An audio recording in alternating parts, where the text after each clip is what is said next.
लेकिन मैं ही क्यों माँ, मैं ही क्यों?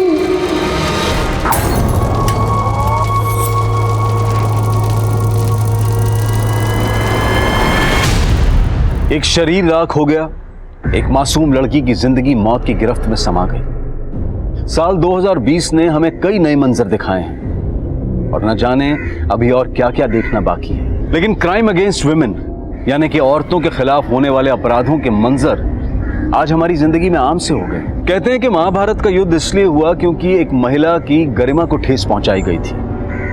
अगर महिलाओं के खिलाफ हिंसा का दौर यूं ही चलता रहा तो आने वाले वक्त में हम कई और महाभारतों के साक्षी बनेंगे। आज का ये केस भी एक महिला के साथ हुई अमानवीय हिंसा से जुड़ा है।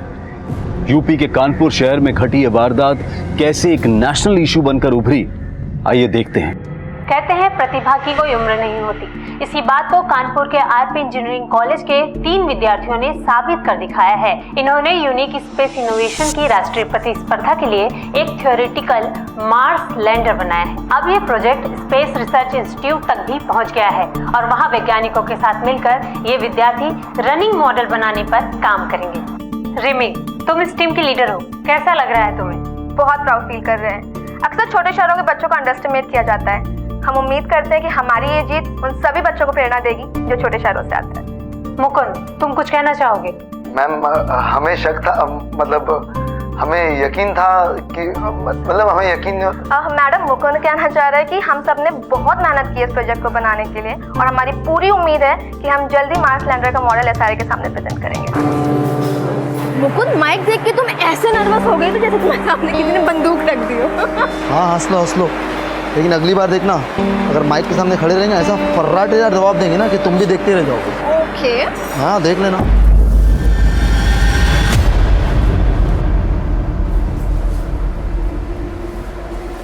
हेलो, तुम ही जाओ, तुम्हारा दोस्त है, मेरा थोड़ी।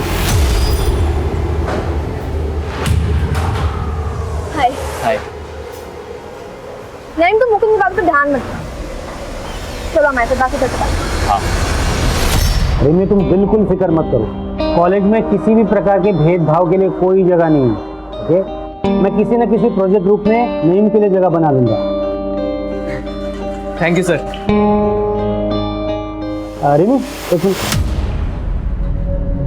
जी सर। मैंने कैंपस प्रोजेक्ट में तुम्हारे नाम के लिए रिकमेंडेशन भेजा था।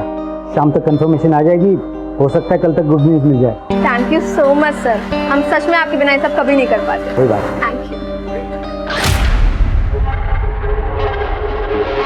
सॉरी, एक्चुअली जल्दी में भूल गया। लोग सही कहते हैं, प्रोफेसर एब्सेंट माइंडेड होते हैं। ओके। क्या बात है रिमी, हमारा आइडिया चोरी करके बड़ा नाम बटोरा जा रहा है। ये क्या बदतमीजी है रघु, और कितनी बार बताया तुम्हें, वो तुम्हारे अकेले का आइडिया नहीं था, टीम का था। हम एक टीम थे, तुम्हें अलग रास्ता चुनना था, तो उसमें हमने कुछ गलत नहीं किया। और उल्टा वो जो तुम गंदी हरकत करने जा रहे थे। रिमी, तू भी कोई दूध की धुली भी नहीं है। लड़की होने का अच्छा फायदा उठाना जानती है तू। तुम कहना क्या चाहते हो? अब भोली बनने का नाटक मत कर। किस किस को नहीं फंसाया तूने अपनी खूबसूरती से? मुकुंद नहीं, यहाँ तक कि प्रोफेसर बासु।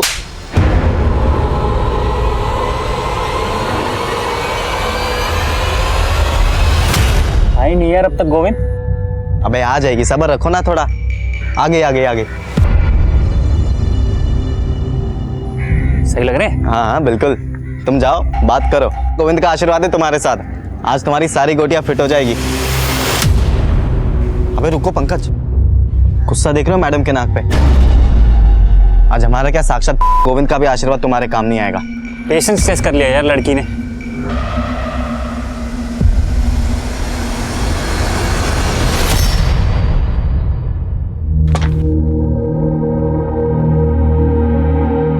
कहाँ जा रही हो डिम्पी दी? घर, और कहाँ? एक ही दिन की तो बात है, कल चलते हैं ना दोनों साथ में। वैसे भी बासु सर ने मेरा कैंपस सिलेक्शन में नाम दिया है, कल तक कंफर्मेशन आ जाएगा, फिर चलेंगे। रिमी, हम अब नहीं रुकने वाले हैं। एक हफ्ते से तो रुके हुए हैं यहाँ पे।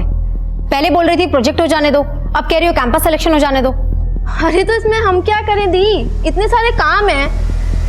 अब तो तुम क्यों इतनी उतावली हो रही हो? तुम्हारे कहने का मतलब क्या है रिमी? हम जानते हैं कि तुम्हारा नाम अखबार में आया है और तुम्हें 2-3 मेडल भी मिले हैं, लेकिन इसका मतलब ये नहीं है कि तुम्हारा काम इंपॉर्टेंट है और हमारा नहीं। हमने ऐसा कब कहा दीदी? तुम्हारा कहने का मतलब तो यही था ना रिमी, तुम ये बताने की कोशिश कर रही हो कि तुम्हारे पास प्रोजेक्ट है और हमारे पास नहीं। ठीक है, तुमको जो भी समझना है समझो, हमें तुमसे बहस ही नहीं करनी है।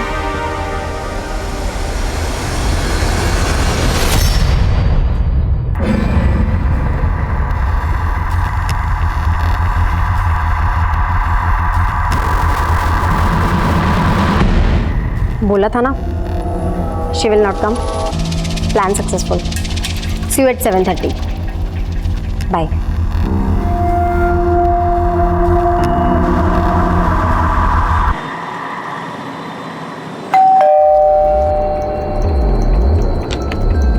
कौन है?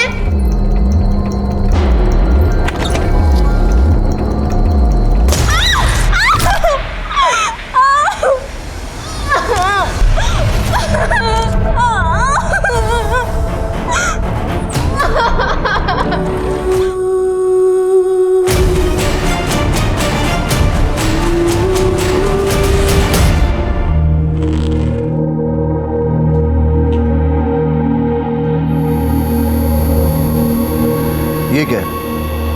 अरे हमने दवाई खा ली है, भूल गई क्या? कल रात को दवाई खाई थी आपने, अभी नहीं खाई है, लीजिए। कल रात को खाई थी? ऐसा? लीजिए।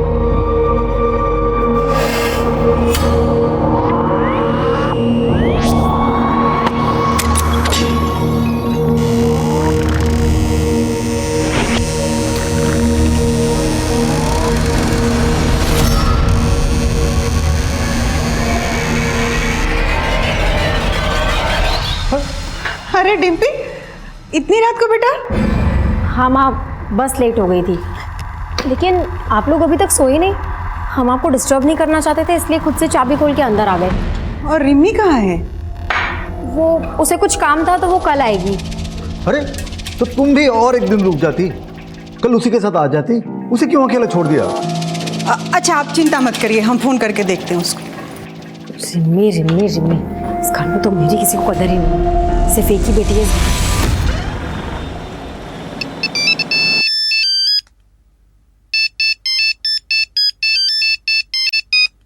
प्रदीप,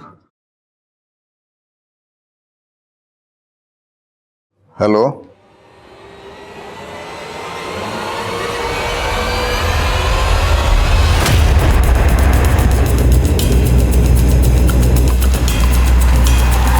जैन सर, आइए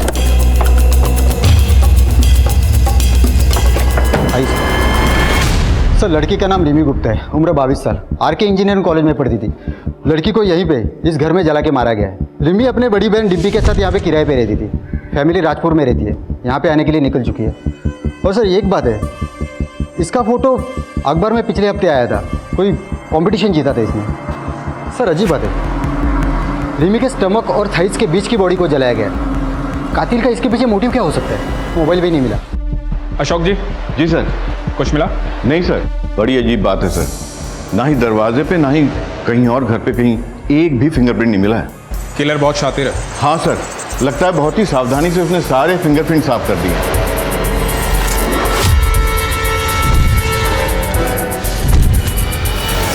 सर इस घर के मालिक प्रदीप शर्मा ने सबसे पहले बॉडी देखी और उन्होंने हमें इन्फॉर्म किया। आज सुबह जब हम सैर के लिए निकल रहे थे तभी हमने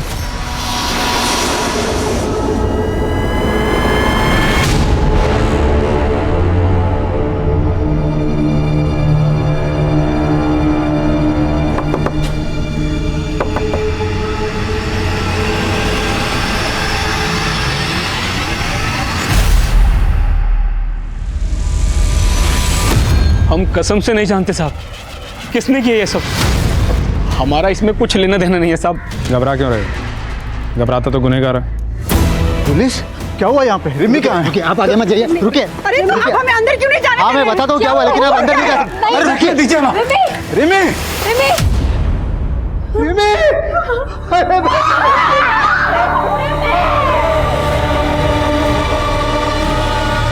मम्मी, मैं बहुत लकी हूँ जो आप मुझे मिले हो। सर डिम्पी ने बताया रिमी का फ़ोन और लैपटॉप दोनों गायब है। और एक अजीब बात, कबर्ड पूरा खाली है, रिमी के सारे कपड़े गायब है। कपड़े? लैपटॉप और फोन गायब हो सकता है, पर कपड़े कोई क्यों चुराएगा? सर पिछले 4 सालों से मेरी दोनों बच्चियां यही कानपुर में रहती है और न कभी उनके कॉलेज से न मकान मालिक से कोई शिकायत नहीं आई। और हमारी रिमी तो बड़ी होनहार लड़की थी। डिम्पी, तुम रिमी के साथ रहती थी, किसी पे कोई शक, कभी कुछ हुआ हो आजकल या पहले?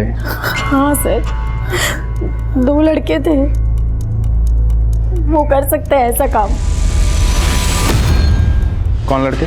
पंकज और गोविंद, वो हमारे पीछे पड़े रहते थे। तकरीबन 1 साल पहले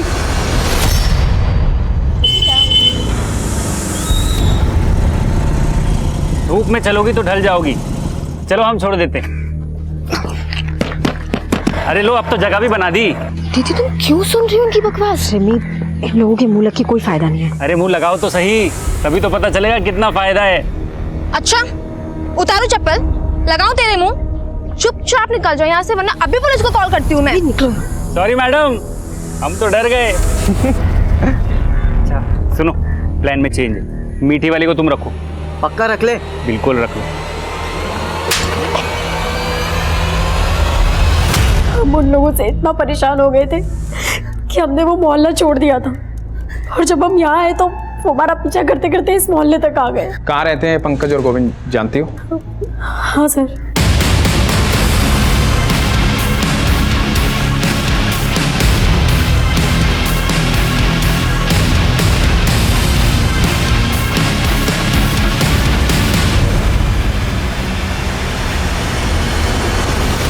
सर पंकज और गोविंद कुछ देर पहले अपना मकान खाली करके चले गए, लेकिन उनके कोचिंग इंस्टीट्यूट का पता चला है। यहाँ से उनका नेटिव एड्रेस भी पता चला है। कानपुर लखनऊ हाईवे पे उनका गाँव है सर। दोनों को घर से उठा लो और विक्टिम के दोस्तों से पूछताछ करो। सर ये सब कौन कर सकता है, इसके बारे में तो कुछ नहीं पता। और हमें तो अब तक यकीन नहीं हो रहा कि रिमी हमारे बीच में नहीं है। रिमी जैसी ब्राइट स्टूडेंट मैंने आज तक नहीं देखी। इतनी अच्छी बच्ची के साथ कोई इतना बुरा कैसे कर सकता है? हमें तो कुछ समझ भी नहीं आ रहा।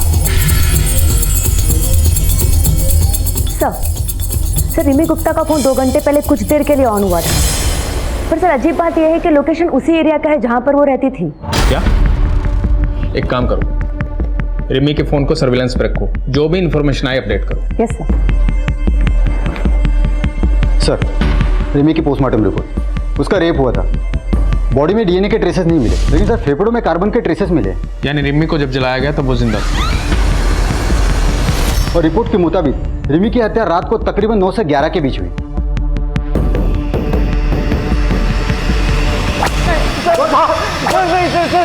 नहीं पता मेरे को कुछ भी।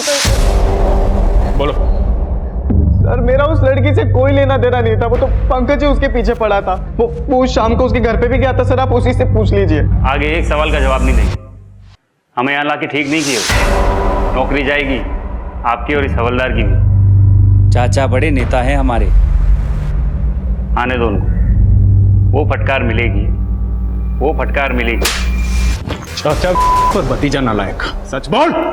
ये तो चाचा यहाँ नहीं अस्पताल में मिलने आएंगे। हम तुमको बहुत पसंद करते हैं रिमी, आई लव यू। पर हम नहीं करते। इतनी सी बात समझ क्यों नहीं आती तुमको? अब तक हम तुमको जितना परेशान किए ना, उन सबके लिए सॉरी। अगर तुम चाहते हो ना हम तुम्हें सच में माफ कर दें तो हमको स्टॉक करना बंद कर दो बस।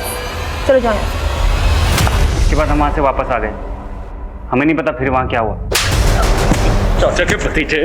बोल तुम दोनों ने मारा उसे, बोल। नहीं साहब हमें कुछ नहीं पता साहब। ऐसे नहीं बोलेगा तुम।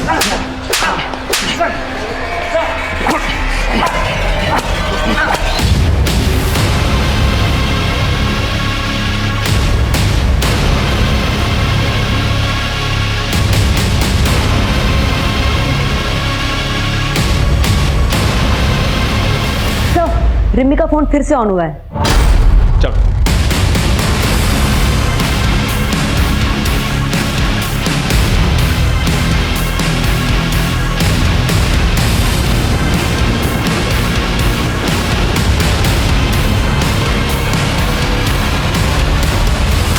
अरे पकड़ो इसे। अरे ये हमारा फोन है, फोन वापस दो। अरे रिमी दीदी का फोन अब हमारा है। अरे मेरा फोन है। पापा पापा इन्होंने मेरा फोन ले लिया है, आप इनको बोलो ना। ये मेरा बेटा दिमाग से थोड़ा कमजोर है, प्लीज इसे छोड़ दीजिए। ये रिमी का फ़ोन आपके बेटे के पास कैसे आया? सर आदित्य को मोबाइल फ़ोन चोरी करके इकट्ठा करने की आदत थी, पर उस दिन पापा पापा रिम्मी दीदी रिम्मी दीदी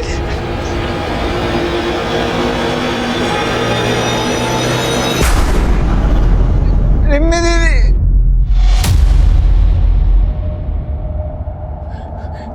आदित्य बेटा तू घर जा, हाँ तू घर जा, बाहर मत निकलना, घर जा, जा, शाबाश, घर जा।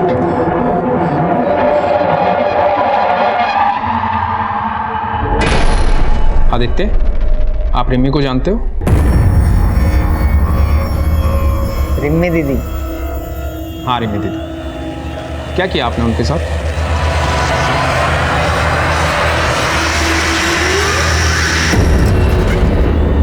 शादी किया, रिम्मी दीदी के साथ शादी किया। क्या हुआ था उस दिन? किसने जलाया उसे? किसी को देखा था वहां?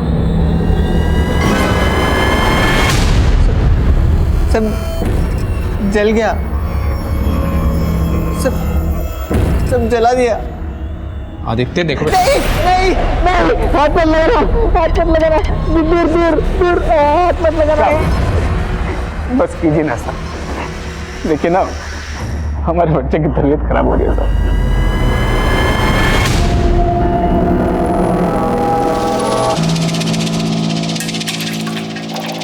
सर।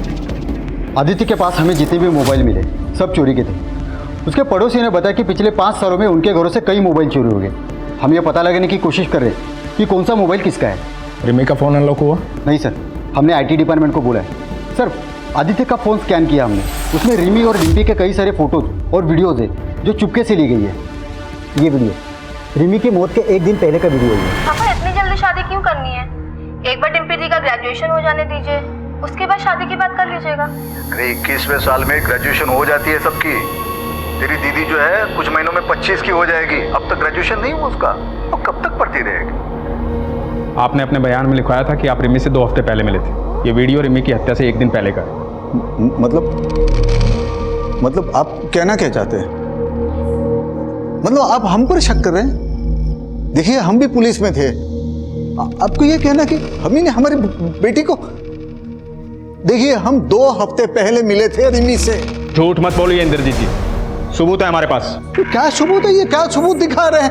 हम जो बोल, हम झूठ बोल रहे हैं, क्या बताइए? 1 मिनट सर, हमारे पापा अल्जाइमर के पेशेंट हैं, वो अक्सर चीज़ों को भूल जाते हैं। अरे हमने दवाई खा ली है, भूल गई क्या? कल रात को दवाई खाई थी आपने, अभी नहीं खाई है। इसी बीमारी के चलते पुलिस डिपार्टमेंट ने उन्हें जल्दी रिटायर करा था। वो झूठ नहीं बोल रहे, वो इस घटना को भूल चुके हैं। ठीक है। इंद्रजीत, आदित्य और प्रदीप और वो दोनों लड़के गोविंद और पंकज, इन सब के काले चिट्ठे निकालो। कातिल इनमें से कोई है। सब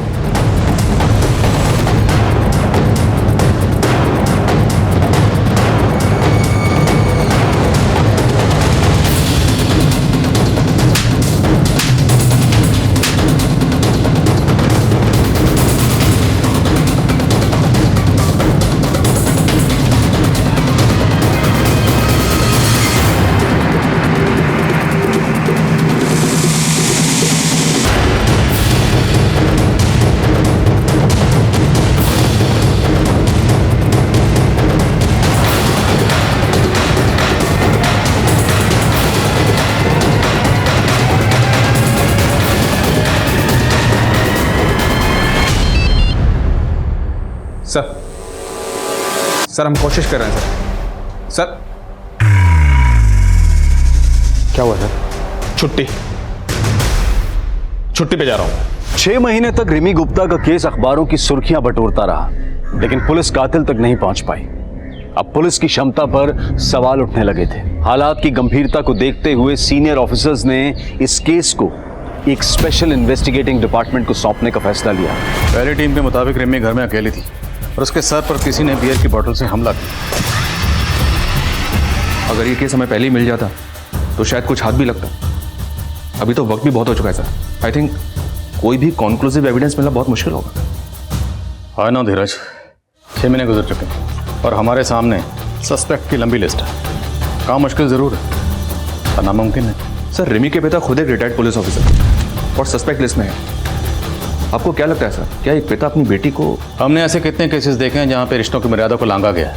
और सबसे इंपॉर्टेंट बात, फॉरेंसिक और क्राइम सीन से कोई फिंगरप्रिंट्स नहीं मिले।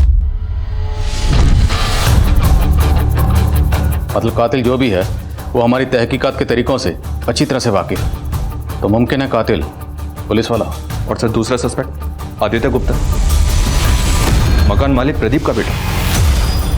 और प्रदीप के मुताबिक उसका बेटा आदित्य स्टेबल है। रिमी का फोन आदित्य के पास मिला, राइट? Right sir. और हमारे मेन सस्पेक्ट्स हैं पंकज और गोविंद। हो सकता है सर इन्हीं सस्पेक्ट्स में से कोई कातिल हो। नीरज, इस केस में हमें कई फ्रेंड पर एक साथ काम करना होगा। प्रतिमा सर, रिमी जहाँ रहती थी तुम उस मोहल्ले में सेटल हो जाओ, बिल्कुल एक नॉर्मल लड़की की तरह। सस्पेक्ट्स के आसपास रहो, हर चीज़ पर नजर रखो। सब्जी वाला, दूध वाला, आयरन वाला, सबकी कुंडली निकालो। इन शॉर्ट, हनुमान नगर में अगर पत्ता भी हिलता है तो उसकी इन्फॉर्मेशन मुझे चाहिए। Okay sir. नीरज, अपने एक आदमी को रिमी के उन्नाव वाले घर के पास सेटल करो। उसे बोलो वहाँ से जितनी इन्फॉर्मेशन निकाल सकते हैं निकालें। देखते हैं रिमी के कत्ल के तार कहीं उसके उन्नाव वाले घर से तो नहीं जुड़े। सर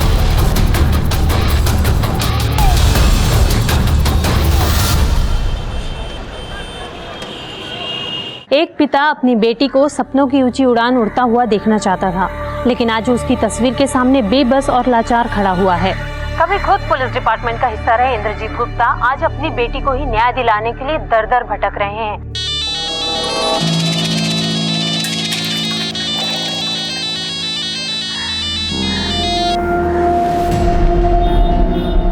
बोला था ना मुझे भी फोन मत करना, मैं खुद से करूँगी।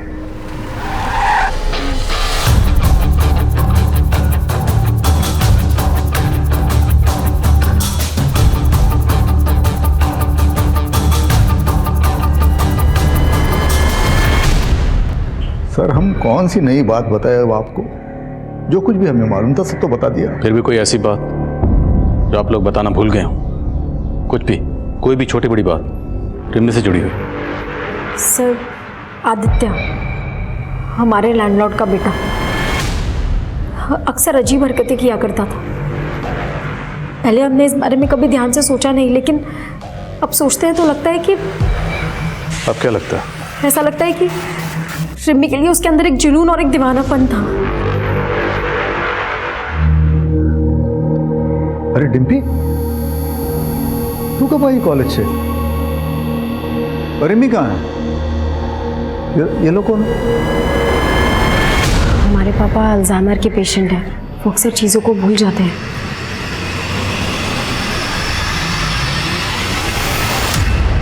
अब हम क्या बताएं साहब कि हमारा बेटा आदित्य कहाँ चला गया। पुलिस में भी कंप्लेन लिखवाई है लेकिन पुलिस भी उसको ढूंढ नहीं पा रही। चला गया मतलब?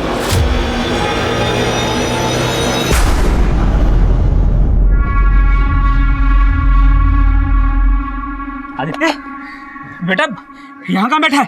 अरे मैं तुझे पागलों की तरह कहाँ कहाँ ढूंढ रहा हूँ। चल चल घर चल। नहीं, हमको घर नहीं आना। क्यों, क्या हुआ? हमको डर लगता है। ओह, हम भी जल गए तो?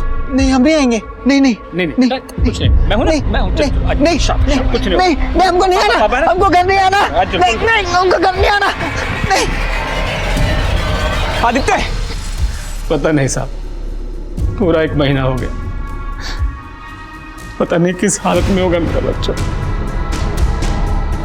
कहीं ऐसा तो नहीं कि प्रदीप ने खुद ही अपने बेटे आदित्य को कहीं छुपा दिया ताकि हमसे बचा सके उसे? ऐसा लगता तो नहीं है सर। 1 महीने पहले पुलिस कंप्लेन दर्ज करवाई थी उसने।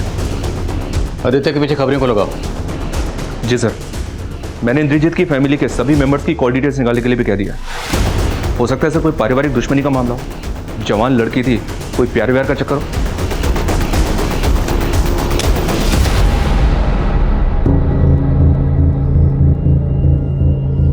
रिमी का कत्ल हनुमान नगर में हुआ जहां पर वो किराए पर रहती थी। उस वक्त उसके पेरेंट्स उन्नाव में थे।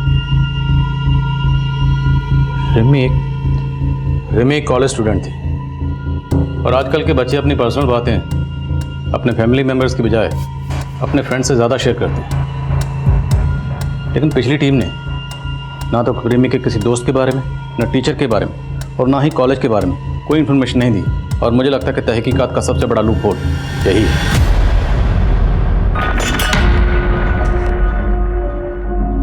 रिमी पूरे कॉलेज में बहुत फेमस लड़की थी और मैकेनिक्स में अकेली लड़की थी वो। स्टार्टिंग में सबने उसका बहुत मजाक उड़ाया, लेकिन फिर जब हमारा प्रोजेक्ट मार्स लैंडर रिसर्च के लिए फाइनल हुआ तब सबकी बोलती बंद हो गई। मुकुंद, क्या कॉलेज में कोई ऐसा है जो रिमी की सक्सेस से जलता था? सर रघु।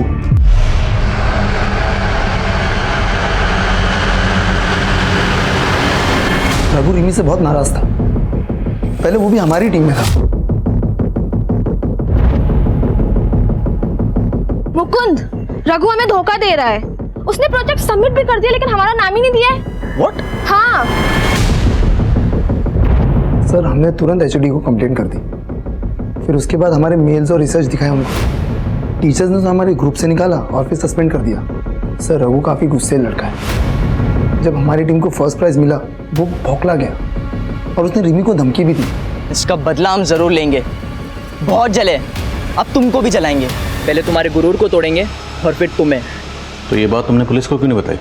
सर, वो रिमी की डेथ की वजह से हम लोग बहुत शौक में थे। सर, रहता कहाँ है रघु?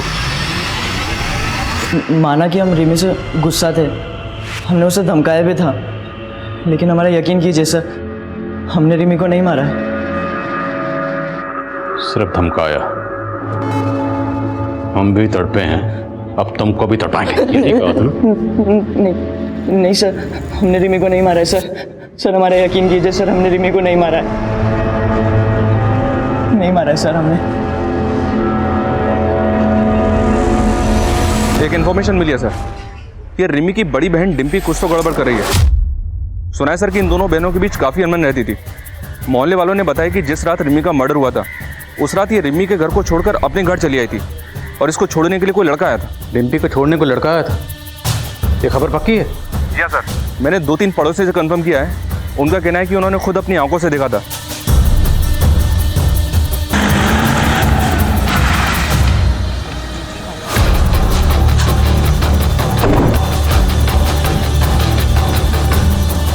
डिम्पी, झूठ मत बोलना। कत्ल की रात तुम किस लड़के के साथ थे? सब हम किसी लड़के के साथ नहीं थे।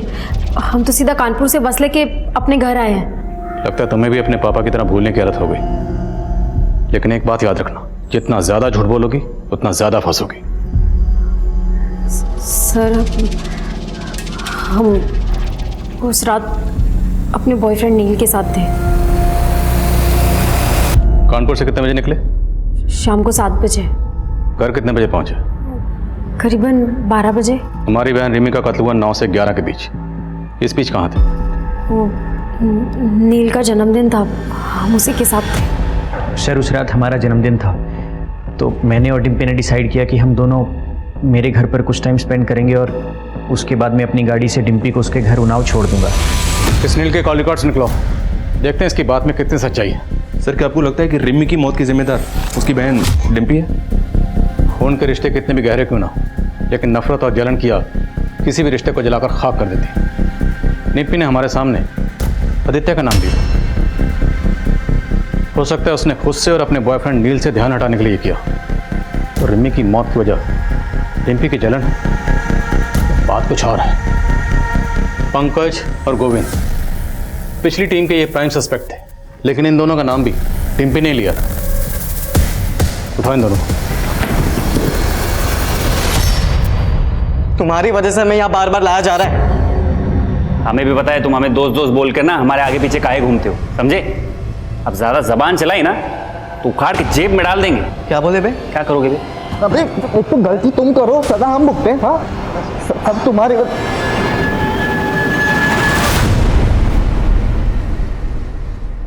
ये नौटंकी बंद करो और ये बताओ कि रिमी को क्यों मारा? सर, हम इतने महीने से एक ही बात कह रहे कि हम बेकसूर हैं, हमने इस सब में कुछ भी नहीं किया। एक बात अच्छी तरह से समझ लो, तुम लोगों को तब तक चैन की सांस नहीं मिलेगी जब तक कातिल पकड़ा नहीं जाता। इसलिए सोचो, अच्छी तरह से सोचो। सर, एक लंबा सा लड़का था जिसका रिमी के घर पे आना जाना लगा रहता था हमेशा। और सर जिस दिन ये सब कुछ है उस दिन शाम को भी आया था वो।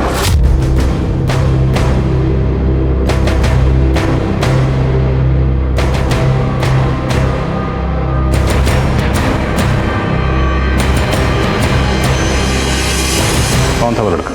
सर हमें पता नहीं, लेकिन हमने ये बात पहले भी पुलिस को बताई थी, लेकिन किसी ने हमारी बात ही नहीं सुनी। स्केच बनवा सकते उसका? नहीं सर, मैं उसकी स्केच नहीं बनवा सकता। मैं उससे काफ़ी दूरी पे खड़ा था और उसका पीठ था मेरी तरफ, लेकिन सर वो लंबा था और उसके पास एक AKS ब्रांड की बाइक थी।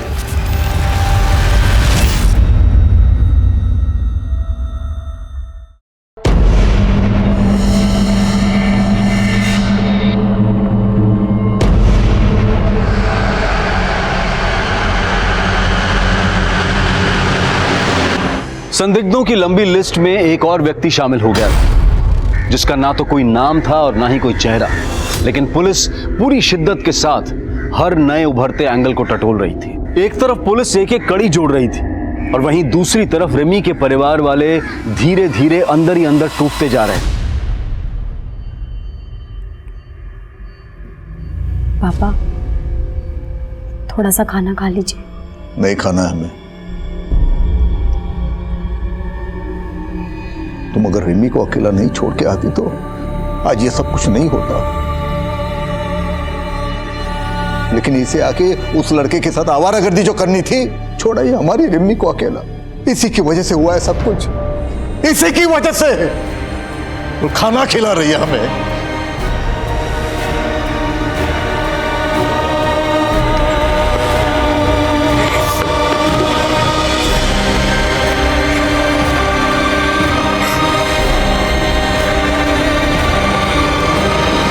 डम डेटा से कंफर्म हो गया, रिमी का जिस रात को कत्ल हुआ उसी रात रिमी के मोहल्ले में नईम सरफराज नाम के लड़के का फोन एक्टिव था।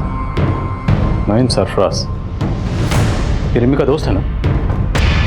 हाँ सर, हम उस शाम रिमी के घर गए थे, उसे कॉन्ग्रेचुलेशन कहने। उसका कैंपस सिलेक्शन जो हो गया था। रिमी के तो और भी बहुत दोस्त थे, तो सिर्फ तू ही क्यों गया? सर हम और रिमी एक दूसरे से बहुत प्यार करते थे। नईम, क्या हुआ? मिठाई लाए हो? क्या बात है? किसी मिठाई की शॉप में पार्ट टाइम जॉब कर ली है? बताते हैं, पहले अंदर तो आने दो।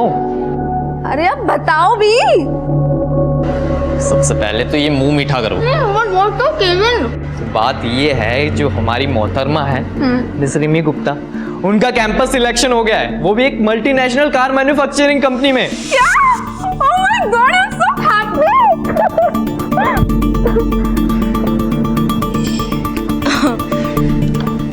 थैंक यू बताने के लिए। चलो अभी तुम जाओ। सुन बे हीरो, अगर तू और झूठ बोलेगा ना तो यहाँ से नहीं निकल पाएगा। अब सच बोलेगा या हम सच बुलवाएं? सर हम सच कह रहे हैं। भाजी ले लो, सब्जी ले लो। बहन जी, हमारे बेटे को काम पे रख लो ना।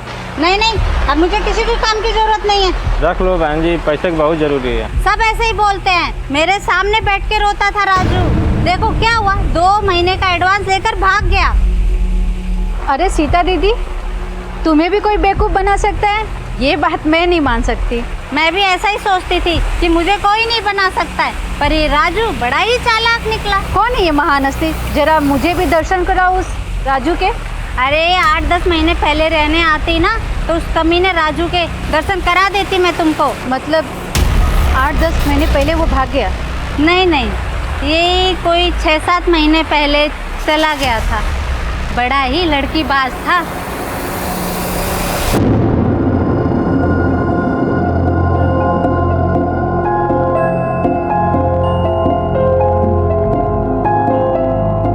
ए राजू, कहाँ जा रहा है? काम नहीं करना?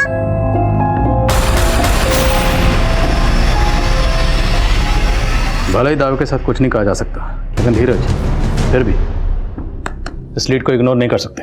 लेकिन सर, इस आदमी के बारे में हमें और कुछ नहीं पता है। ना कोई नंबर है, ना कोई एड्रेस है। डम डेटा के डिटेल्स में भी किसी भी प्रोफाइल से मैच नहीं करता। मोहल्ले के सब्जी वाले के अलावा किसी ने इसके बारे में कुछ नहीं बताया। प्रतिमा, तुम श्योर हो वो सब्जी वाली सच बोल रही है? सर इतने नामों को हमने टटोला, इस आदमी को भी टटोल कर देख लेते हैं। एक काम करो, कत्ल के 7 दिन पहले का डम डाटा निकालो, उसमें जितने भी प्रोफाइल्स हैं सारे प्रोफाइल से स्केच मैच करो, शायद कुछ मिल जाए। और मोहल्ले में भी सबको ये स्केच दिखाओ, शायद कोई क्लू मिले।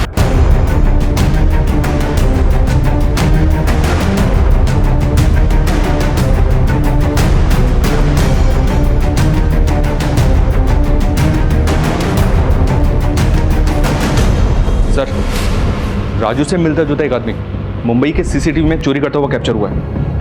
मुंबई पुलिस ने इसके साथी को तो पकड़ा, पर यह भाग गया। मुमकिन है यही शख्स रिमी का कातिल हो। हमें मुंबई चलना होगा। ये उस चोरी का सीसीटीवी फुटेज बहुत ही ग्रेनी है, पर शायद आपके काम आ जाए। और एक बात, आप जिसे राजू कह रहे हैं उसका असली नाम योगेंद्र है। उसी का साथी गौतम ने हमें खुद बताया। हम गोरखपुर के रहने वाले हैं साहब, और योगेंद्र हमसे कुछ महीनों पहले कानपुर के स्टेशन पे मिला था। और योगेंद्र बालीपुरवा देवरिया का रहने वाला है, और उसी के आसपास हमारा गांव भी पड़ता है, तो इसी बात पे दोस्ती हो गई। और योगेंद्र ही हमको मुंबई लाया था, चोरी का प्लान बनाया था। खुद तो पूरा माल लेके फरार हो गया और हम फंस गए यहाँ। बालीपुरवा में कहाँ रहता है? एड्रेस मालूम है उसका? नहीं साहब, ना हमने कभी पूछा और ना कभी उसने बताया। सर, यहाँ बालीपुरा में पता किया तो पता चला कि स्केच में मिले हुए आदमी का नाम व्यास साहू है, लेकिन इसने 3 साल पहले इस गांव को छोड़ दिया था। इसकी स्टोरी काफ़ी इंटरेस्टिंग है सर। कहते हैं व्यास एक नाजायज़ औलाद है, और इसी वजह से इसका बाप इसकी माँ को बहुत पीटता था। व्यास ने बचपन में ही अपराध की दुनिया में कदम रख दिया था। लेकिन सर, व्यास की माँ मालती का कहना है कि वो पिछले कई सालों से इसके टच में नहीं है। व्यास की माँ मालती का कॉल रिकॉर्ड्स निकलो और उसका फ़ोन सर्विलेंस पे डालो। हो सकता है वो हमसे झूठ बोल रही है। Okay sir.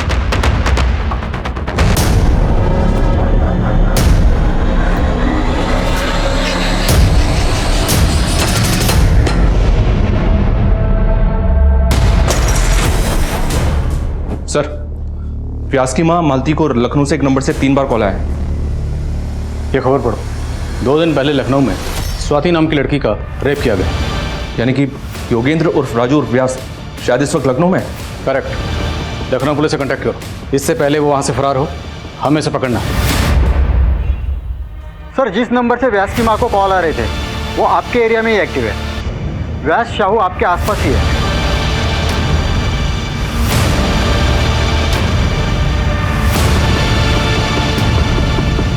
सर, वो आ रहा है।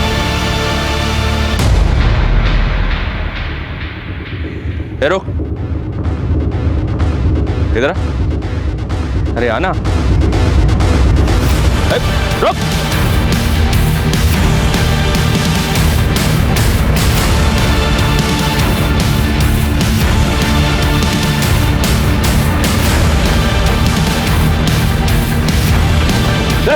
उधर।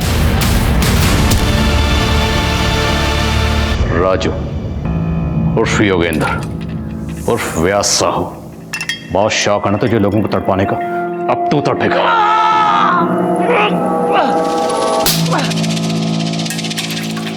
क्या बिगाड़ा था उन लड़के ने तेरा? क्यों मारा उन्हें? पता नहीं साहब, हमको मजा आता था। हम सोचे कि सब लोग अपने मन का करते हैं तो हम भी करेंगे, इसीलिए किया सब। रिमी, उसे क्यों मारा और कैसे मारा? वो पसंद आ गई थी साहब हमको। एक दिन हम उस लड़की के घर के बाहर खड़े थे। हमने देखा कि उसकी बहन सामान लेके बाहर जा रही। तो चले गए साहब उसके घर में। कौन है?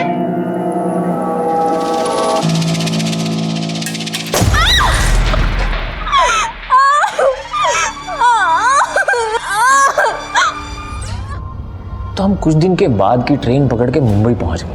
तो कानपुर स्टेशन पे हमारी मुलाकात हुई गौतम से। हम दोनों ने मिलकर खूब चोरियां की साहब। तो जो कीमती सामान चुराता था उसका क्या करता था? वो तो हम लोकल चोर बाजार में बेच देते थे साहब। और वो लड़कियों के कपड़े वो क्यों चुराता था? खुशबू आती थी साहब, हमारे शिकार की खुशबू। लड़कियों के कपड़े ओढ़ के सोने का मजा ही अलग है साहब। अब तुझे मजे हम दिलाएंगे।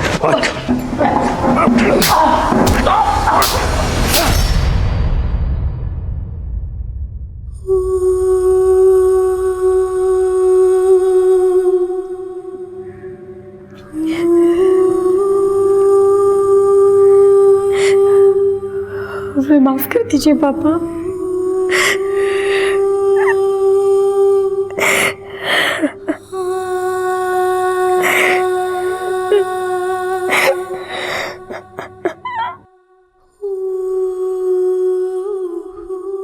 व्यास से आगे पूछताछ करने पर पुलिस को कई चौंका देने वाली जानकारियां मिली। व्यास ने अलग अलग शहरों में 10 लड़कियों का बलात्कार और कत्ल किया था। उसके घर से तकरीबन 200 लड़कियों की ड्रेसेस बरामद हुई। व्यास की मानसिक स्थिति की भी जांच करवाई जा रही है। आदित्य के पास रिमी का फोन कहां से आया, यह भी एक राज बना हुआ था। पुलिस का अनुमान था कि शायद भागते वक्त कातिल के हाथों से फोन गिर गया होगा और आदित्य ने आदतवश उसे उठा लिया होगा। रिमी जैसी होनहार लड़की के साथ जो हुआ वो काफी अफसोसजनक है। एक समाज की प्रगति काफी हद तक इस बात पर निर्भर करती है कि उस समाज की महिलाएं कितनी सुरक्षित हैं, और महिलाओं को एक महफूज माहौल मुहैया कराना समाज का दायित्व है। अगर आज के दौर की बात करें तो CCTV cameras, alert security staff और डे नाइट पेट्रोलिंग, ये सभी चीजें क्राइम अगेंस्ट वुमेन पर काबू पाने के लिए बहुत ही असरदार साबित हो सकती हैं। हर राज्य, हर जिले, हर गांव, हर शहर की पुलिस को इन मुद्दों पर ध्यान देना चाहिए ताकि हमारे देश की महिलाएं डर और दहशत के माहौल से परे आत्मविश्वास की जिंदगी जी पाएं। देखते हैं हमारे आज के एपिसोड की दूसरी कहानी। नमस्कार, आदाब। क्राइम पेट्रोल सतर्क के आज के एपिसोड में मैं अनूप सोनी आप सबका स्वागत करता हूं। सोच एक ऐसी चीज है जो हमारे अंदर के इंसान, हमारे व्यक्तित्व का निर्माण करती है, और इंसान की सोच उसके आसपास के माहौल, उसके समाज, उसके संस्कार और उसकी पढ़ाई लिखाई से या तो सकारात्मक या फिर नकारात्मक रूप लेती है। और एक अपराध को अंजाम देने की हिम्मत भी एक सोच से ही आती है, और यह भी एक सोच का ही नतीजा था कि रात के अंधेरे में जंगल के बीचों बीच 2 लोगों को जला दिया गया। एक चिता पर 2 लोगों का दाह संस्कार। सती प्रथा के अलावा ऐसी बात पहले कभी किसी ने नहीं सुनी थी। बात एकदम साफ थी, ये तस्वीर थी एक भयानक अपराध की। आखिर कौन थे ये लोग, कौन था इनका मुजरिम, और इन लाशों को जलाने के पीछे का मकसद क्या था?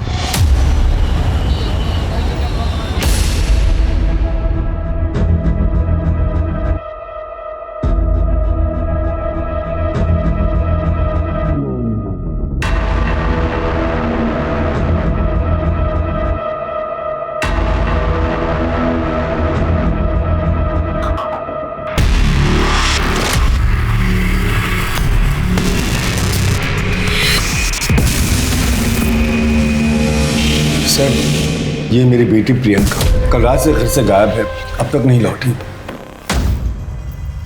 आपका नाम? मैं सुरेंद्र सिंह, ये मेरी पत्नी है प्रतिभा। जी, मैं प्रियंका का मामा सुरेश। क्या लगता है आप लोगों को कहाँ जा सकती है आपकी बेटी? सर, प्रियंका खुद से कहीं नहीं गई है सर। मतलब? देखिए, जो भी बात है साफ साफ बताइए, क्या कहना चाहते हैं? जीजा जी, दीदी आप लोग बताते क्यों नहीं है कि आपके चेहरे पे ये चोट या निशान कैसे आया है? देखिए, डरने की कोई बात नहीं, साफ साफ बताइए बात क्या है। सर, ये लोग डर रहे हैं, अपनी बदनामी से डर रहे हैं। दरअसल प्रियंका को किडनैप किया गया है सर। किडनैप किया गया है? जब तक आप हमें डिटेल में नहीं बताएंगे हम आगे कैसे बढ़ेंगे? दीदी, जीजा जी आप लोग बताइए ना, आखिर आप लोग के सामने ही तो उसे किडनैप किया गया था ना। सर, कल शाम हम दोनों घर पे चाय पीते हुए बैठे थे, तब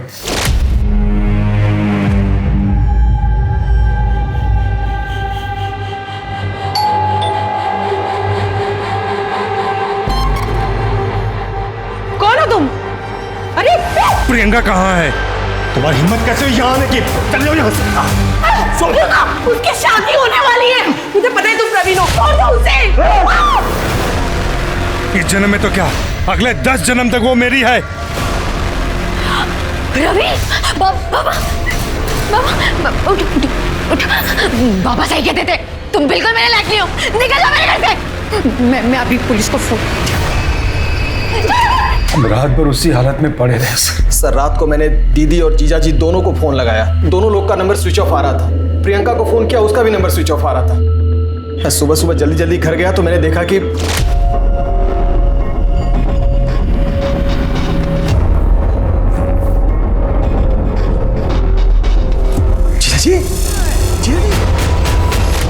बाद सर मैंने इन लोगों को कन्विंस किया कि चल के पुलिस कंप्लेंट करें। वो लड़का है कौन? सर प्रवीण वर्मा नाम है उसका।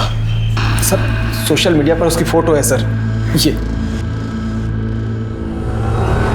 आप लोग पूरे यकीन के साथ कह सकते हैं वो मंकी कैप वाला लड़का यही था? कहाँ सर, प्रियंका के कॉलेज में एडमिशन के बाद से इस प्रवीण ने उसका जीना हराम कर दिया सर।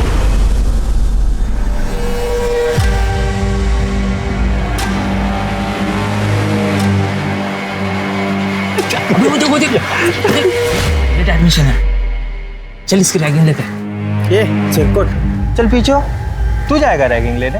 मैं जाऊंगा रैगिंग लेने। ये रैगिंग लेने लायक नहीं है।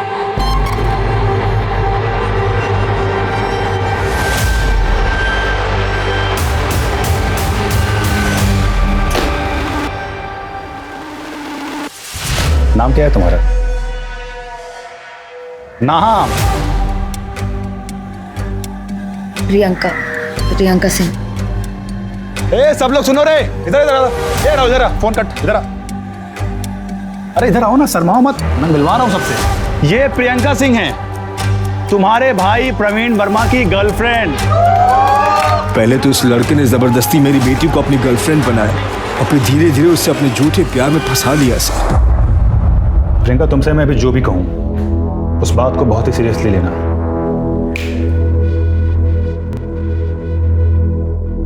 देखो, जब तुम्हें मैंने पहली बार देखा था ना, तभी मुझे तुमसे प्यार हो गया था। मुझे पता है तुम्हें यकीन नहीं हो रहा होगा। ये देखो,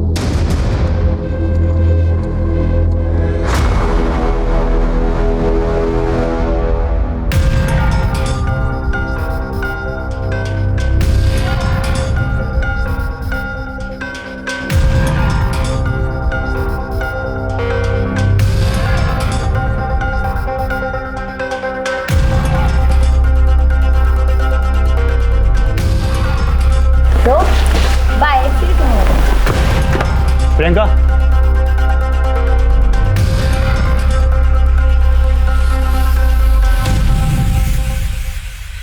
प्रियंका, तू उस लफंगे के साथ? तो अंदर से तुझे बताता हूं मैं, चल अंदर। अब तो तुम्हारा इस गली में नजर भी आया तो तेरी हड्डियां तोड़वा दूंगा। प्रवीण वर्मा की कोई हड्डियां तोड़वाए इस पूरे आगरा में कोई पैदा नहीं हुआ अभी तक। ये ऐसे कैसे बात कर रहा तू? आप प्रियंका के पापा हैं, उसकी देखभाल कीजिए। अगर उसे एक भी खरोंच आई ना, तो आप सबको इतनी खरोंचे दूंगा कि जिंदगी भर याद रखोगे। तू हमें सिखाएगा कि हमें प्रियंका को किस तरह रखना है? मैं अच्छी तरह जानता हूँ तुम जैसे लोगों को, भोली भाली लड़कियों को पहले फंसाते हो फिर उनके साथ। प्यार करता हूँ मैं प्रियंका से, शादी करना चाहता हूँ। अब आप लोग को बता दिया ना, शादी की तैयारियां शुरू कीजिए। और अगर किसी भी चीज़ की जरूरत पड़े ना, तो दामाद समझकर हक से मांग लेना। चलते हैं, पाई लगे।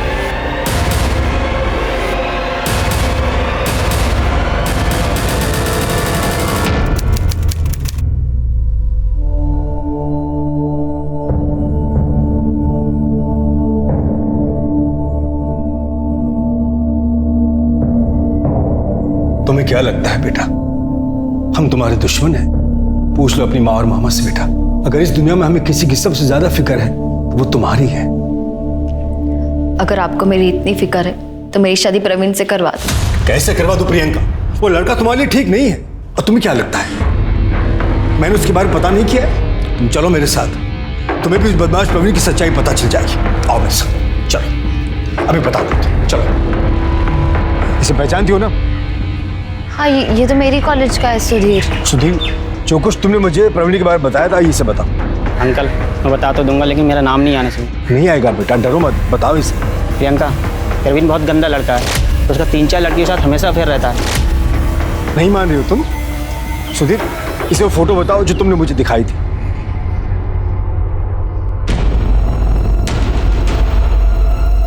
देख ली प्रवीण की सच्चाई, हो गया विश्वास? अब तो जो मैं कहूंगा वो मानोगी ना तुम?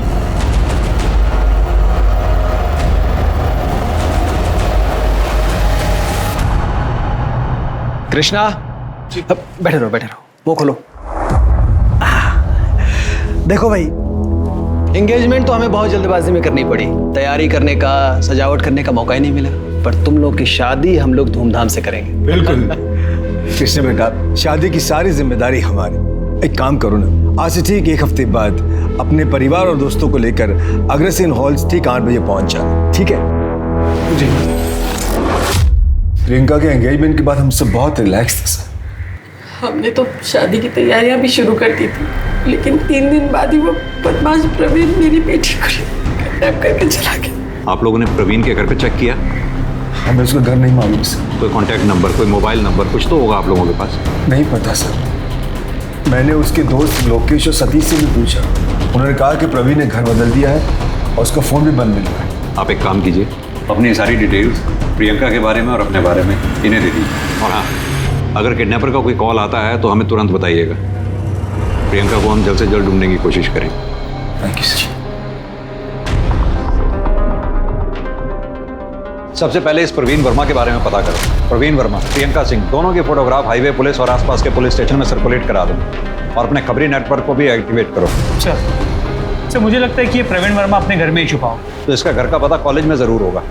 ये कॉलेज स्टूडेंट यूनियन का प्रेसिडेंट है। जितनी जल्दी हो सके उसे वहां से अरेस्ट करो। मिश्रा, इससे पहले कि ये केस मीडिया के हाथ लगे, हमें जल्द से जल्द इसे सॉल्व करना होगा। सर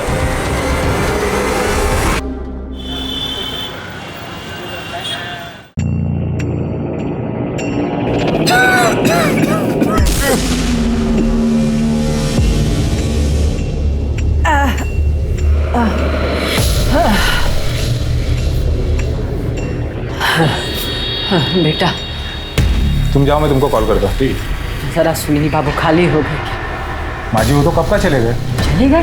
हाँ। मैं पिछले 3 घंटे से यहाँ बैठी हूँ, तो कब चले गए, कहाँ चले गए? कहाँ गए हो तो मुझे नहीं मालूम। आप ऐसा कीजिए, कल आ जाइए। मैं सब समझती हूँ, तुम सब मुझे जानकर परेशान कर रहे हो ना। मैं पिछले 3 दिन से रोज यहाँ आके बैठती, लेकिन कोई मुझे मेरे बेटे राजकुमार के बारे में कुछ बताता क्यों नहीं? माँ जी आपके बेटे के बारे में कोई नहीं बता सकता, वो सुनील ही जानता है। एक काम कीजिए, सुनील 10 बजे आएगा, आप 10 बजे के पहले आ जाइए, डायरेक्टली उनसे मिल लीजिए। मैं ना मिलूंगी, ना बात करूंगी, ना कुछ पूछूंगी। मैं पुलिस स्टेशन जाऊंगी, मैं किसी को नहीं छोड़ूंगी। पुलिस को सब बताऊंगी, किसी को नहीं छोड़ूंगी मैं।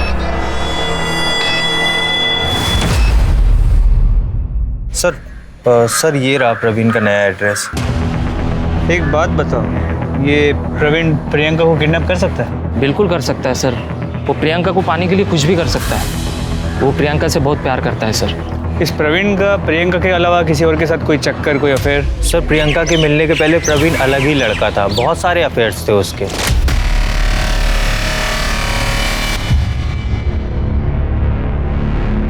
सर जब से प्रियंका उसकी लाइफ में आई थी ना, तब से प्रवीण बस प्रियंका प्रियंका प्रियंका ही करता रहता था सर। और हाँ सर, प्रवीण अपने पापा से परेशान था।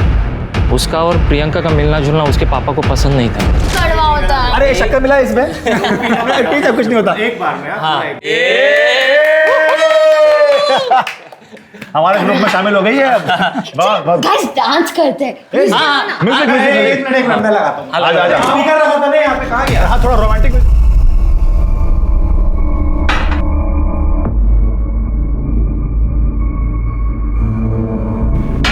वाह वाह वाह, बस दारू और लड़कीबाजी करते रहो तुम। और लड़के तुम्हें शर्म नहीं आती है? अपना घर परिवार छोड़ के ये 3 जवान लड़कों के साथ तुम दारू पी रही हो? तुम्हारे घर वाले कुछ पूछते नहीं है तुम्हें? पापा प्लीज, ये प्रियंका है हमारी दोस्त, और हम दोनों बहुत जल्द शादी करने वाले हैं। शादी? अगर इसके अच्छे लक्षण होते ना तो तुम्हें सही रास्ते पर लाती, खुद एंट्रेंस एग्जाम देती और तुम्हारे लिए प्रेरणा बनती। नालायक। पापा अगर आप प्रियंका की इज्जत नहीं करोगे तो जब ये बहू बन के इस घर में आएगी तो फिर आपकी इज्जत कैसे करेगी? ये लफंगी हमारे खानदान की बहू बनेगी। इसे हमारे खानदान की बहू बनाने से पहले मैं तुम दोनों को जिंदा जला दूंगा। ठीक है। तुम्हारा कहने का मतलब है कि बाप बेटा दोनों ही शॉर्ट टेम्पर्ड है। बेटा लड़की से प्यार करता है और बाप उस लड़की से नफरत। सर अक्सर देखा जाएगा तो बाप अपने बेटे के प्यार में घुटने टेक देता है, मगर बेटी हो तो बात अलग है। मिश्रा एक काम करो, प्रवीण के घर जाओ, पता करो वहां प्रियंका है या नहीं। सर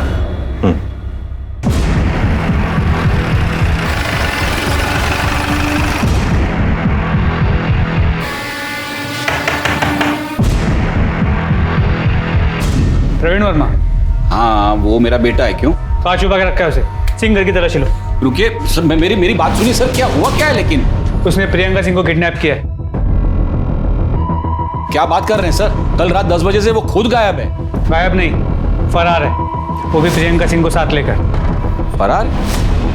सर तो उसने मुझे बताया होता ना। 18 घंटे से उससे बातचीत नहीं हुई है सर, उसका फोन भी बंद आ रहा है। तुम ऐसे नहीं मानोगे। सिंह, पुलिस स्टेशन लेके चलो।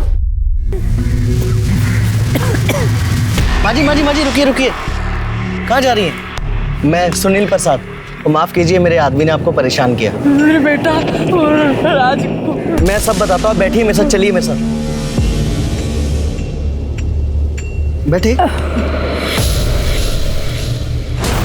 सर आप लोग मुझे यहाँ क्यों लेके आए? मैं तो खुद अपने बेटे को लेके परेशान हूँ। कितने घंटे हो गए, उसका कुछ अता पता नहीं है। अता पता होगा भी तो भी थोड़ा ना बताएंगे आप। आखिर बेटे का सवाल जो ठहरा। वैसे एक बात बता दूं आपको, किसी अपराधी को संरक्षण देना भी एक तरह का अपराध ही है। क्या बोल रहे हैं सर आप? सबसे पहले तो आप मेरे बेटे की मिसिंग कंप्लेंट लिखिए। अच्छा, अब थाने में आके आपको अपने बेटे की मिसिंग कंप्लेंट लिखवानी याद आ गई। अब तक क्यों नहीं लिखवाई थी आप? आप ही लोग बोलते हैं ना कि 24 घंटा राह देखनी चाहिए। मैं 24 घंटे कंप्लीट होने की राह देख रहा था। एक सेकंड। हेलो, ठीक है मैं आता हूँ। सर एक मिनट। सर जंगल में जिन 2 लाशों के अवशेष मिले थे, उनकी सेक्स डिटर्मिनेशन रिपोर्ट। एक बॉडी मेल है, एक फीमेल। सर मतलब फीमेल प्रियंका सिंह और मेल प्रवीण वर्मा हो सकते हैं।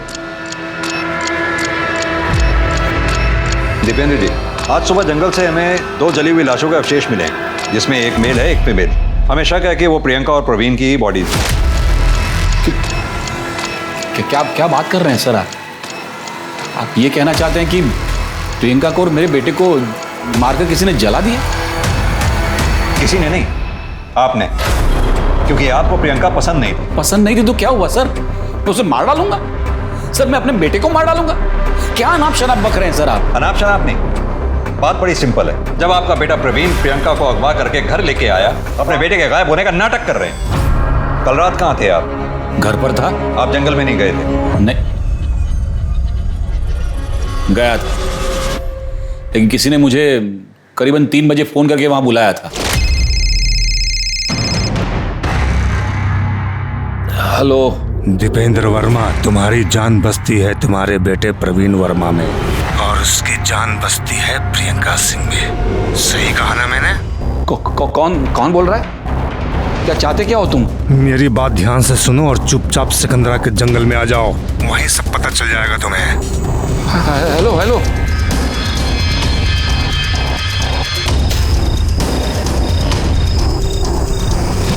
मैं 4:30 बजे तक वहां था। मुझे लगा प्रियंका के साथ वहां मुझे प्रवीण भी मिलेगा, लेकिन प्रियंका प्रवीण तो क्या, वहां कोई इंसान भी नहीं दिखा मुझे। फिर तो आपको वहां कोई जलती हुई चिता भी नजर नहीं आई होगी। चीता? हाँ, दूर कुछ जल तो रहा था। मतलब सर आप ये कह रहे हैं कि मेरे बेटे को उस चिता में किसी ने जला दिया? सर मेरी तो कुछ समझ में नहीं आ रहा है। लेकिन हमारी समझ में सब आ रहा है, क्योंकि आपको लगा कि पुलिस आपके मोबाइल के लोकेशन रिकॉर्ड्स निकलवाएगी, आपकी पोल खुल जाएगी, इसलिए आप हमारे सामने खड़े होकर ये फोन का नाटक कर रहे हैं। नहीं सर, मैं झूठ नहीं बोल रहा हूँ सर। ये आप मेरे मोबाइल में कॉल लॉग में देख लीजिए, नंबर, ड्यूरेशन, टाइम सब होगा इसमें। मिश्रा, इस नंबर की डिटेल निकलवाओ। सर मैं कहता रहा मेरे बेटे को कि दूर रहे। जब से ये लड़की प्रियंका मेरे बेटे के जीवन में आई है ना, उसके जीवन में ग्रहण लग गया है सर। कहना क्या चाहते हैं आप? सर मैं आपको प्रियंका की पूरी कहानी सुनाता हूँ।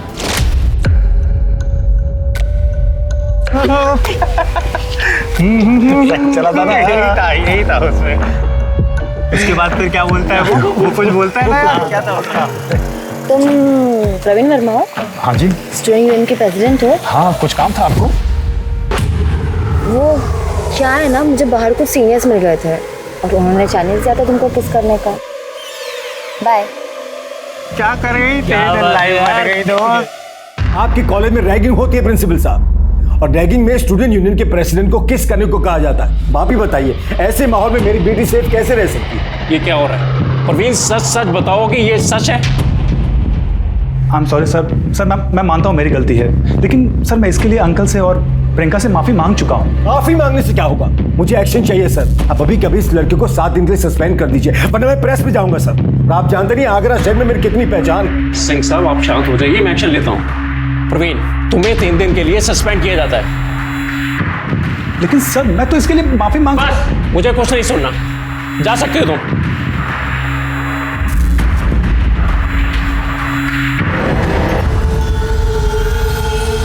मुझे ना अभी 3 दिन कॉलेज कैंपस में कहीं नहीं आना चाहिए। भाई प्रिंसिपल ने तुझे क्लास में आने से मना किया, क्लास से रेस्ट्रिकेट किया है। कैंटीन में आके समोसे खा सकता है, टेंशन मत ले, समोसे खा ले, पकड़। अरे खा ना, इतना क्यों सोच रहा है? खा ले, कुछ नहीं होता।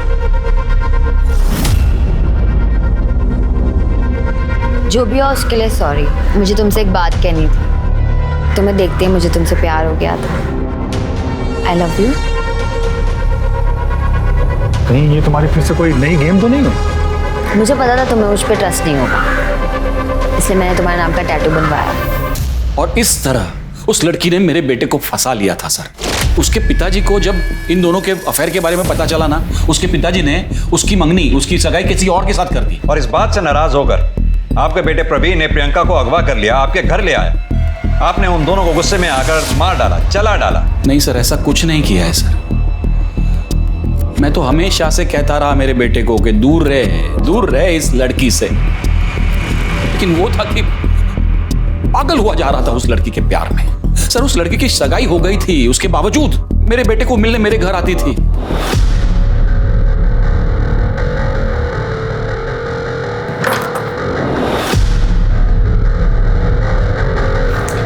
नमस्ते अंकल। नमस्ते छोड़ो। प्रियंका तुम्हारी सगाई हो गई है ना, फिर तुम प्रवीण को मिलने यहाँ क्यों आती हो? वो तो मम्मी पापा को शक ना हो इसलिए उनकी खुशी के लिए कर ली, लेकिन मैं प्यार प्रवीण से ही करती हूँ। प्रवीण, इस लड़की के लक्षण मुझे अच्छे नहीं लग रहे। देखना एक दिन तुम्हें बर्बाद करके छोड़ेगी ये। उस लड़की ने मेरे बेटे को बर्बाद कर दिया सर, मार डाला। ये दीपेंद्र वर्मा के बयान के बाद तो मामला और उलझ गया है। दीपेंद्र वर्मा की माने तो प्रियंका गलत थी, प्रियंका के घर वालों की माने तो प्रवीण गलत था। सर दोस्तों से बातचीत में एक बात तो क्लियर हुई कि प्रियंका और प्रवीण एक दूसरे से प्यार करते हैं और शादी भी करना चाहते हैं। तो ये पॉसिबल है कि प्रियंका को प्रवीण के पास्ट के बारे में पता चल जाए, उसने सारे रिश्ते तोड़ दिए, तो प्रवीण ने गुस्से में आकर उसे किडनैप कर दिया। तो फिर इन दोनों लाशों के जलने का मामला क्या है? दीपेंद्र वर्मा को उसी रात क्राइम स्पॉट पे आने के लिए फोन आता है, ये महज इत्तेफाक नहीं हो सकता। मिश्रा, कहीं ऐसा तो नहीं दीपेंद्र वर्मा को ये लगा हो कि उसको मोबाइल लोकेशन रिकॉर्ड से उसकी पोल खुल जाएगी, उससे बचने के लिए वो हमें ये कहानी सुना रहा? सर एक चांस ये भी है कि दोनों परिवारों के अलावा कोई और भी है जिसे प्रियंका और प्रवीण के रिश्ते से प्रॉब्लम हो सकता है। इस एंगल को भी खुला रखो और ये प्रियंका के मंगेतर के बारे में जानकारी निकलवाओ। जी सर। दामिनी, ये जंगल से जो हमें 2 लाशें मिली, इन दोनों का DNA टेस्ट कराओ और दोनों फैमिली से मैच करा के देखो। सर ये दीपेंद्र और उसके बेटे दोनों के कॉल रिकॉर्ड्स और मोबाइल लोकेशन रिकॉर्ड्स निकलवाओ। उस कॉलर की भी डिटेल्स निकलवाओ जिसने दीपेंद्र को जंगल में आने के लिए फ़ोन किया। जी सर, पर साथ साथ प्रियंका की फैमिली के सभी मेंबर्स के कॉल रिकॉर्ड्स और मोबाइल लोकेशन रिकॉर्ड्स भी निकलवाता हूँ। ठीक है। और एक बात, ये दीपेंद्र वर्मा को तब तक बैठा के रखो जब तक DNA रिपोर्ट ना आ जाए। सर। दामिनी सर, वो क्राइम स्पॉट से जो जला हुआ मोबाइल मिला था उससे कुछ रिकवर हुआ? नो सर, टेक्निकल एक्सपर्ट्स ने पूरी कोशिश की पर फोन पूरी तरह से जल चुका है सर। चिताओं को जलाने के लिए बहुत सी लकड़ियों की जरूरत पड़ी होगी। ये लकड़ियाँ कहीं से तो आई होंगी, पता करो ये लकड़ियाँ कहाँ से खरीदी गई हैं। अगर इसका भी पता चल जाता है तो इस केस को सॉल्व करने में बहुत मदद मिलेगी। Right sir.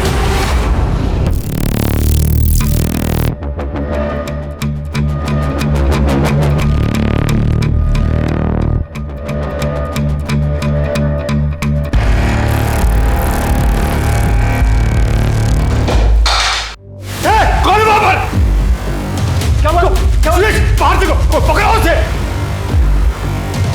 रुक, पकड़ो उसे। कौन है? रुक।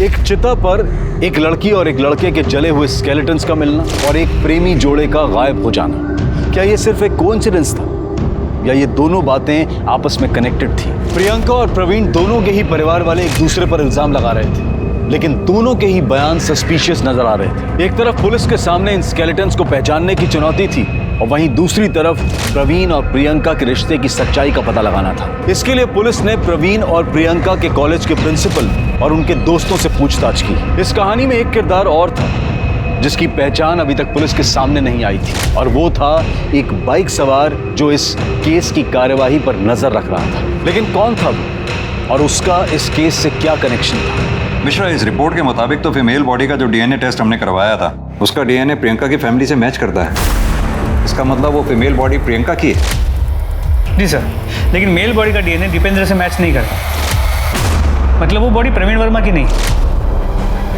तो फिर किसकी है वो बॉडी? सर मुझे लगता है कि ये सब कुछ प्रवीण वर्मा की सोची समझी साजिश।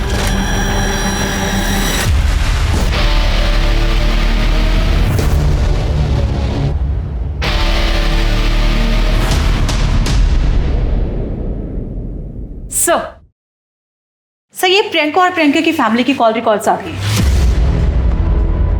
और सर ये प्रवीण के पिताजी दीपेंद्र की। कुछ सस्पिशियस मिला इन दोनों में? सर बाकी के कॉल रिकॉर्ड्स तो क्लीन है सबके। सर और प्रियंका की आखिरी बातचीत 19 तारीख को रात 10 बजे प्रवीण से हुई थी। सर उसके बाद से दोनों के फोन स्विच ऑफ है। दामिनी, पता करो जब प्रियंका की आखिरी बार बात प्रवीण से हुई तो उन दोनों के फोन की आखिरी लोकेशन क्या थी? सर दोनों की मोबाइल की लोकेशन उनके अपने अपने घर की थी। यानी कि प्रवीण जब प्रियंका को अगवा करने के लिए गया तो हो सकता है वो अपना फोन स्विच ऑफ करके अपने घर पे ही छोड़ गया हो। सर एक और बात, सर प्रियंका के कॉल रिकॉर्ड्स में एक नंबर मैंने हाईलाइट किया है। सर ये नंबर, सर इस नंबर पे प्रियंका की काफी बार बातचीत हुई पर कॉल की ड्यूरेशन काफी कम थी। किसका नंबर है? सर गुलशन शर्मा। सर मोबाइल कंपनी से मैंने इसके बारे में पता किया है। इसका फोन अभी तो स्विच ऑफ आ रहा है और जो रजिस्टर्ड एड्रेस है वो भी फेक है। सर मोबाइल कंपनी से मैंने इसकी फोटो मंगवा ली। सही है दामिनी, सर पता करो ये गुलशन शर्मा कौन है और इसका प्रियंका से क्या लेना देना है। और हाँ, वो प्रियंका की बॉडी के अवशेष प्रियंका के घर वालों को हैंड ओवर कर दो। सर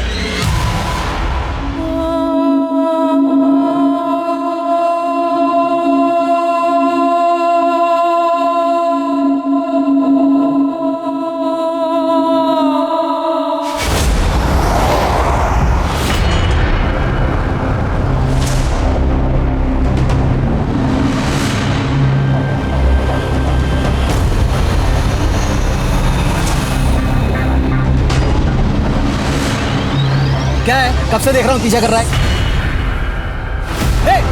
क्या कर रहा तू?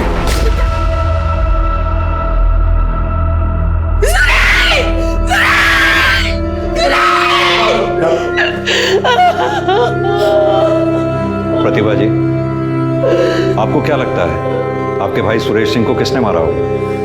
कैसे बता सकते हैं? सुरेंद्र जी, क्या ये काम प्रवीण वर्मा का हो सकता है? हो सकता है सर, कुछ भी हो सकता है। वो लफंगा कुछ भी कर सकता है सर। इससे पहले कि वो हम दोनों को भी मार दो, आप उसे पकड़ लो सर, उसे पकड़ लो प्लीज।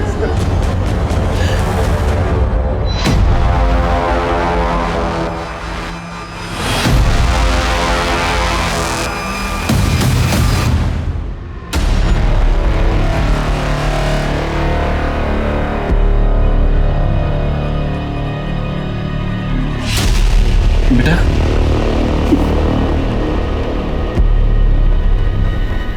कहाँ चला गया था तू? इन लोगों को बता दे, तूने किसी को किडनैप नहीं किया है, तूने किसी का खून नहीं किया, बता दे इन लोगों को। सर पापा सच कह रहे हैं, मैंने किसी का खून नहीं किया, किसी का किडनैप नहीं किया है सर। अगर तूने कुछ नहीं किया तो फिर तू फरार क्यों था? सर मैं फरार नहीं था, मैंने तो प्रियंका से जो वादा किया था बस वही निभा रहा था।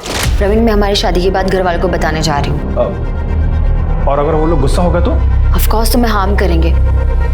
तुम एक काम करो, तुम कुछ दिनों के लिए ना कहीं छुप जाओ और जब मैं बोलूंगी तब घर आ जाना, लेकिन जब तक मैं ना बोलूं कहीं मत निकलना। ओके। शादी? कैसी शादी? सर मैंने और प्रियंका ने मंदिर में शादी कर ली थी। ये रही फोटो, हमने कोर्ट मैरिज से डेट भी ले लिया था और उसकी रिसीट भी है यहाँ पे, ये देखिए। ये फोटो और रसीद नकली भी तो हो सकते हैं। एक बात बता, प्रियंका के घर वाले प्रियंका की किडनैपिंग के बारे में झूठी खबर क्यों फैलाएंगे? सर एक पॉसिबिलिटी ये है कि ये किडनैपिंग किसी और ने की होगी, क्योंकि प्रियंका के घर वालों ने कहा था कि उसने मंकी कैप पहना। चल एक बार को मान भी लिया जाए, तूने प्रियंका की किडनैपिंग और मर्डर नहीं किया। तुझे क्या लगता है ये किसका काम हो सकता है? सर गोल्डी का। कौन गोल्डी? गुलशन शर्मा उर्फ गोल्डी।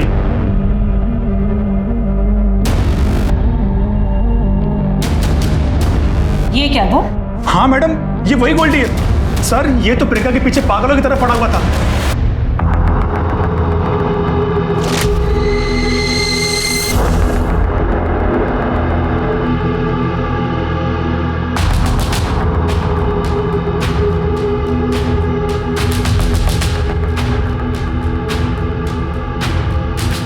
आप हसीन है, ब्यूटी क्वीन है, मैं आपका आसमान, आप मेरी जमीन है।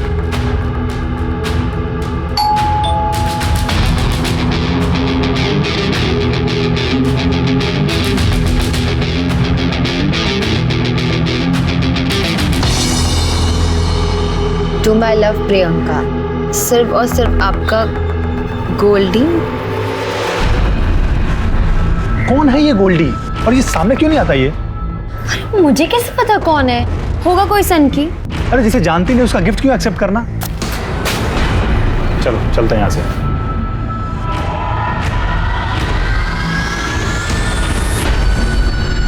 और उस दिन के बाद ये एक बार मेरे सामने भी आया था। ए चल चाबी दे, अरे गन हटा। प्रियंका को छोड़ दे, उसकी शादी मुझसे होगी, वो मेरी है, समझा? अच्छा तो तू है वो सन की गोल्डी गुलाब वाला? हाँ देख बेटा, तू कांटा बनते ही रहेगा। मेरी और प्रियंका की शादी हो चुकी है मंदिर में। एक बार अगर मैं फिर से पुराना प्रवीण बना ना तो फिर तेरी तो सच्चाई का पता चलने दे। प्रियंका मेरी नहीं तो किसी की नहीं हो सकती। चल अगर एक बार को तेरी बात को माने कि प्रियंका का मर्डर और किडनैपिंग गोल्डी ने किया, तो फिर प्रियंका के मामा सुरेश सिंह को किसने मारा?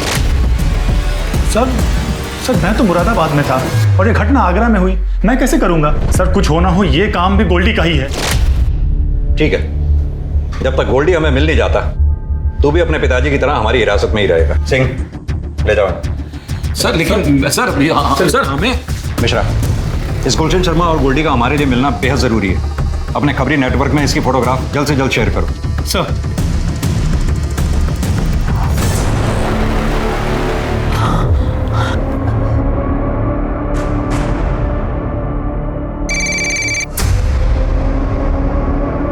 हाँ भाई बोल। अरे थोड़ा टाइम जाएगा ना। ठीक है, हाँ तू रेडी रख, मैं आ रहा हूँ। अरे बोला ना एक बार।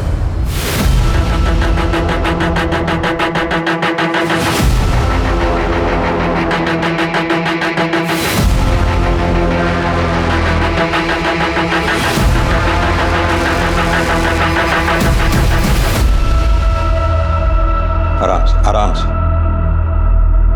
अब बताइए बात क्या है?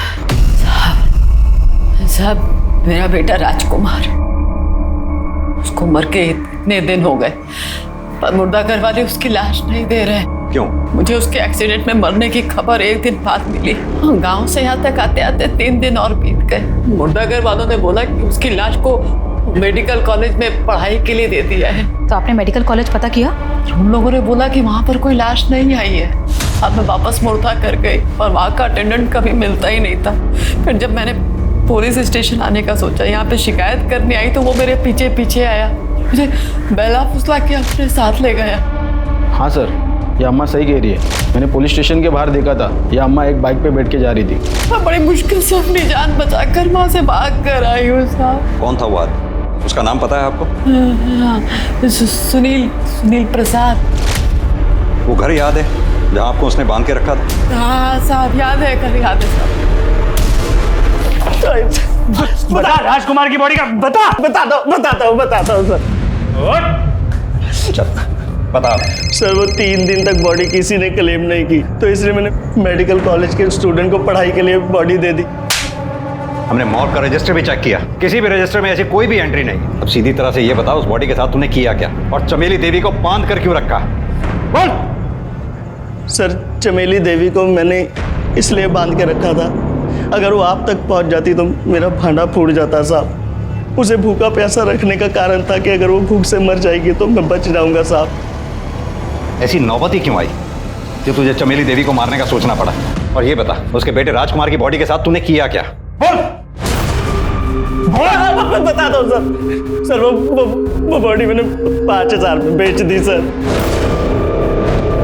किसे बेची?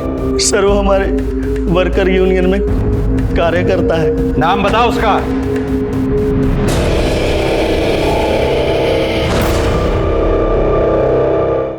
ये है वो सुरेश सिंह? जी सर।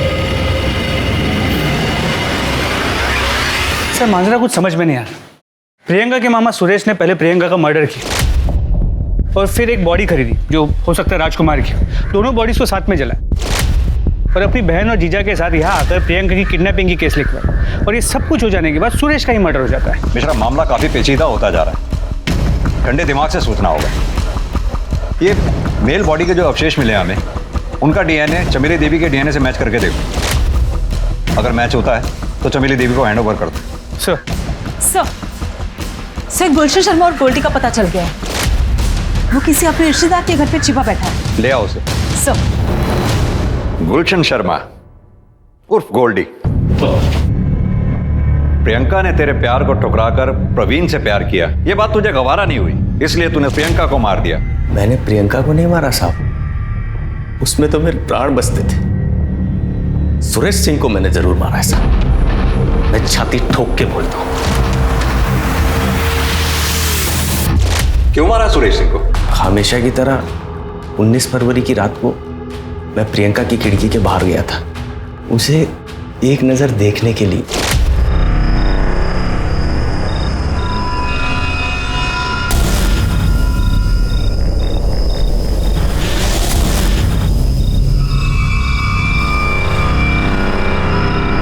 उस वक्त तो मैं वहां से चला गया, लेकिन प्रियंका गाड़ी में ऐसे बैठी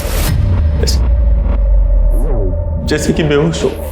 बाद में मुझे पता चला कि वो मर गई साहब। तब मुझे पूरा यकीन हो गया कि सुरेश ने ही उसको मार डाला साहब। तुझे ये लगा कि सुरेश सिंह ने प्रियंका को मार डाला, इसलिए तूने सुरेश को मार डाला?